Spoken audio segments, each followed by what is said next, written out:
Turning now to Texas, a debilitating winter storm left millions of residents without power. The government's response to the crisis paints a picture of the lack of preparation and of leadership. Texas Governor Greg Abbott tried to deflect blame by spreading misinformation about the root of the disaster. This shows how the Green New Deal would be a deadly deal for the United States of America. Our wind and our solar got shut down, and they were collectively more than 10% of our power grid. To be clear, there is no Green Deal, and Abbott later acknowledged that energy sources were not reliable and took responsibility for the failure of resources.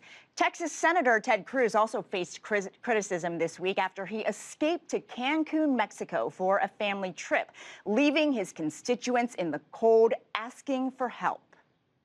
The decision to go was tone deaf. Look, it was obviously a mistake, and in hindsight, I wouldn't have done it.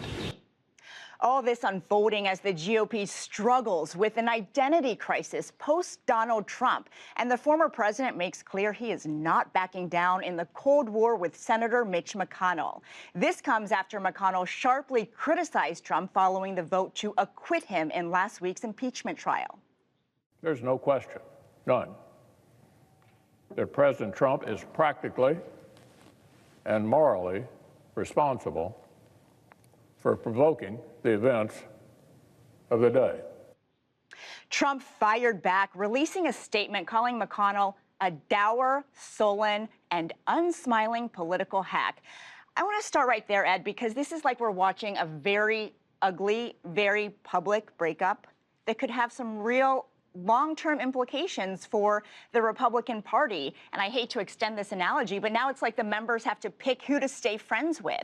So do you think this week's war of words is going to have a lasting impact? Yeah, I mean, and this really in some ways is a continuation of what began during the 2016 presidential campaign cycle. Maybe this is just the next chapter or the fifth season in an ongoing saga in a party that now really is in the process of bifurcating. You're with not Ted Cruz. He was in Mexico. You're with Mitch McConnell, who believes that you have to nominate candidates who can win elections in November, not candidates who can win primary elections. And whether that person is supportive of President Trump or stands apart from him, it doesn't matter to Mitch McConnell as long as they can win an election in states next year like Pennsylvania, Ohio, Kansas, and ultimately win over independent voters, maybe even some Democrats who have not been fans of Republicans in recent years. Then you got the president, who, of course, the former president, who believes you got to be with him, you got to do it his way, you got to support everything he does, and that's the only way for Republicans to succeed. And what's trickier, too, and Anna knows this well, is you've got different political dynamics in the House and the Senate.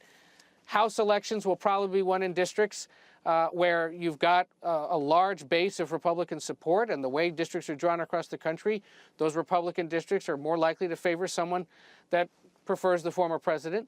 But when you got to win statewide elections in these large states for Senate seats, you've got to make a broader appeal, and standing with President Trump isn't necessarily the way to do it. How this goes into next year will have a huge effect going into 2024, whether or not he decides to run again. And really, one by one, Republican candidates and Republican office holders across the country are going to have to face this choice.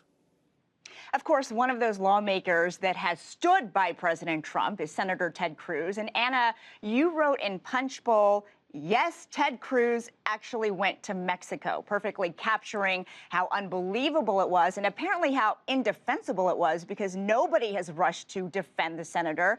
So what do you think this does to him politically, if anything, as he looks ahead?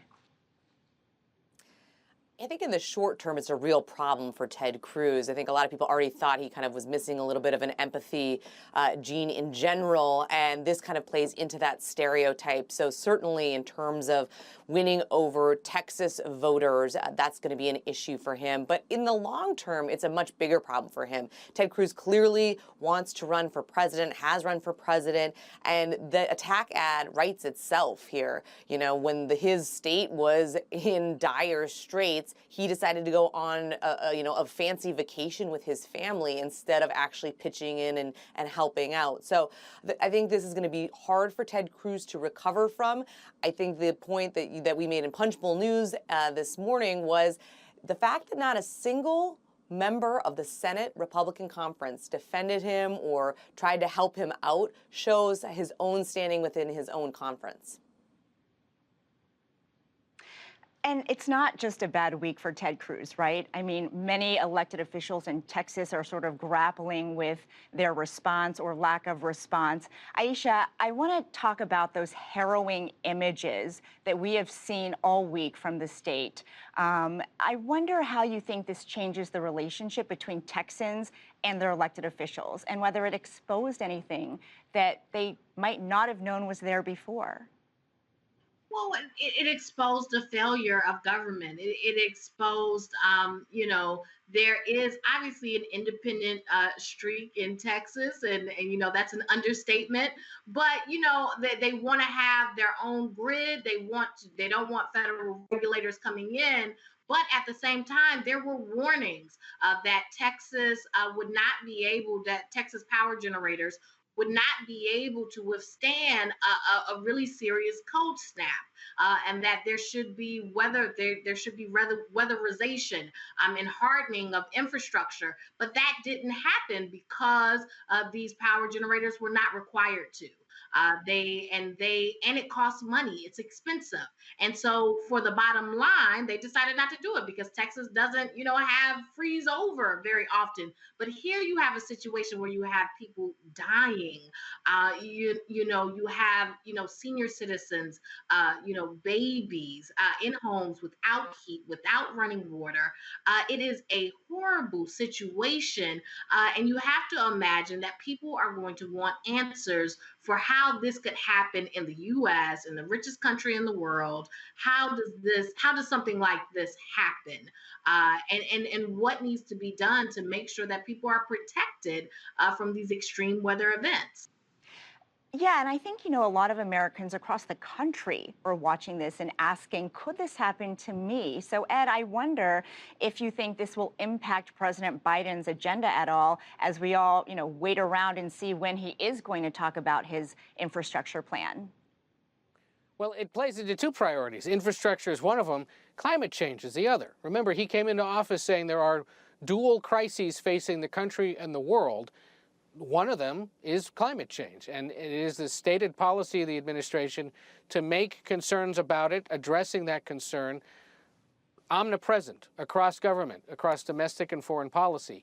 And, this doesn't happen. It's not supposed to be below 40 degrees in Texas any time of year, let alone in February. There's not supposed to be snow. This was caused by changes in climate, changes in wind patterns and weather patterns, and it just socked a part of the country that has never sustained this kind of a deep freeze before. I think that's the other aspect of this, frankly, for many Americans across the country. Ayesha's right. We have this perception outside the state of what Texas is. One of the things Texas is unaccustomed to this kind of weather. So there was just a simple societal and psychological blow to the state this week because there are a lot of people who've simply never had to endure that kind of weather in that kind of state, didn't know how to deal with it. And that is something that even government can't necessarily deal with. But the other notable thing was hearing President Biden today, when asked about the situation in Texas, reiterate what he had campaigned on, that he would be a president for every state regardless of who it supported in the presidential election. That, of course, another way to contrast what he's doing with President Trump, who we can recall at different times, in different situations, would criticize local and state leaders, often because they weren't necessarily supportive of him, whether it was questioning the origin of wildfires in deep Democratic California, or questioning the finances and the leadership in Puerto Rico, an island that doesn't necessarily support his brand of politics. It was a reminder that Biden's going to do it differently. And one critic of President Biden was certainly Rush Limbaugh, a conservative icon who passed this week. And Anna, quickly before we leave, can you just tell me what you think this is going to do for the Republican Party since he was such an impact? I mean, I remember when you look back at the 90s and the Republican Revolution, he was an honorary member of Congress at that time. Oftentimes when Republicans have been in control of the chambers, they've looked to him before they've rolled out policy to see how it would play, how he would talk to people. I think the real question is going to be who fills that void as we are looking at this Republican Party.